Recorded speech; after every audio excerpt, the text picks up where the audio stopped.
کہ مثال 2 یا 3 بڑی اہم نصیحتیں پیسہ خرچ کرنے کے معاملے میں. اس رکوع میں ریا کا تذکرہ ہے, اگلے رکوع میں ربا کا تذکرہ ہے. دونوں بڑی ڈینجر چیزیں ہیں. پہلا تذکرہ بسم اللہ الرحمن الرحیم یا ایھا الذین آمنوا لا تبطلوا صدقاتکم بالمن والأذى كالذی ينفق ماله رئاء الناس ولا يؤمن بالله واليوم الآخر فمثله كمثل صفوان عليه تراب فأصابه وابل فتركه صلدا. اے ایمان والو, 2 ریزن سے لوگوں کو پیسہ نہیں دینا, اور حیدرآباد یہ آخری ہے معاملے میں. تو 2 ریزن. پہلا, لوگوں کو اپنے صدقات اپنی خیرات احسان جتا کر مت دو.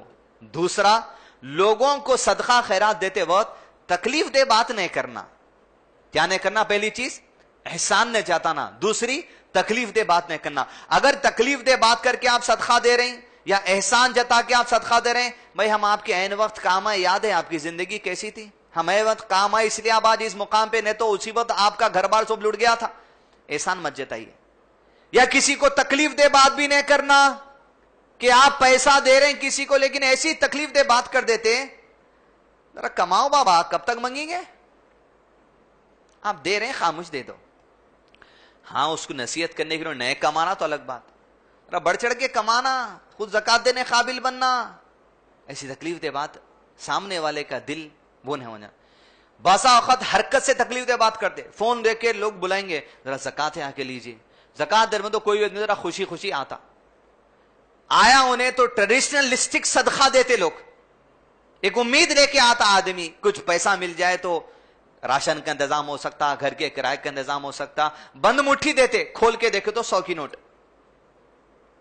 اپنی حرکت کے ذریعے بھی آپ تکلیف مت دیجئے کسی کو, مایوس مت کیجئے کسی کو ایسی. اور عام طور پہ جو لوگوں میں مزاج جو ہے زکات نکالتے, کسی کا اگر 10,000 روپے زکات نہیں کر رہی 10 حصے کر دیتے اس کو, 1,000 روپے ان کو, 1,000 روپے ان کو, 1,000 روپے ان کو. رقم زکات کی اگر آپ تقسیم کر رہے ہیں تو موٹے طور پہ تقسیم کیجئے, یعنی 10,000 میں 5,000 کے 2 حصے بنائیے, 5,000 ایک جنوں کو دیے, 5,000 ایک لوگوں کو دیے, تاکہ وہ 5,000 پیسے سے کچھ کام کر سکتے ہو لوگ. اگر آپ ٹکڑے کر کے بانٹ دیں گے 500 روپے 1,000 روپے, زکات تو آپ کی ادا ہو رہی, نہیں بول کے نہیں, لیکن سامنے والے کو اس کا کچھ خاصا پروفٹ نہ ہو رہا. اس لیے کہ زکات کا مقصد یہ ہے کہ سامنے والا اکنامیکل اسٹیبلٹی میں آ جائے, کچھ اس کے قرضے دور ہو جائیں, کچھ مالی اس کی مدد ہو جائے, کچھ اسٹیبلٹی ہو جانا. لہذا زکات کے طریقے میں خیر آ جائیے. اب جس بات پہ ٹاپک اب بات کر رہے ہیں وہ یہ ہے تکلیف دے کے نہیں دینا اور احسان جتا کے لوگوں کو نہیں دینا.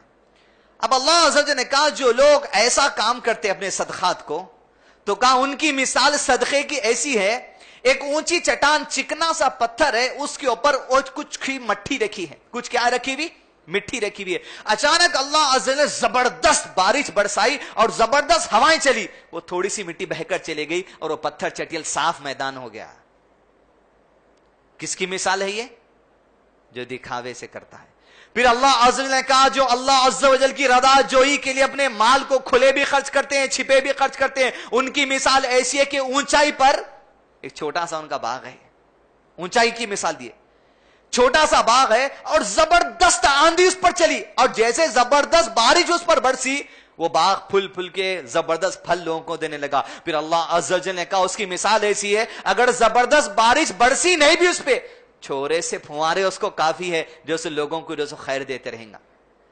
بھلے تھوڑا سا صدقہ کیوں نہ ہو, 1 روپیہ کیوں نہ ہو, 10 روپیہ کیوں نہ ہو, صدقے دل کے ساتھ کیجئے, احسان جتا کر مت دیجئے اور لوگوں کو تکلیف دے کر مت کیجئے. اس باغ کی طرح ہے جس کو تھوڑے سے بوند بھی اگر آسمان کے پڑ جائے تو آپ کا باغ روشن دوشن ہو جائے گا. لیکن ایسی اونچائی پر آپ ریاکاری کرتے ہوئے احسان جتا کر لوگوں کو تکلیف دے بات دے کر آپ صدقہ کرنا چاہتے ہیں, تو اس مٹی کے مانند آپ کا صدقہ ہے جو ہوا آئیں گی تو بہ کے چلے جائیں گی, نہ کوئی اجر یہاں ہے نہ کوئی اجر وہاں ہے تمہارا.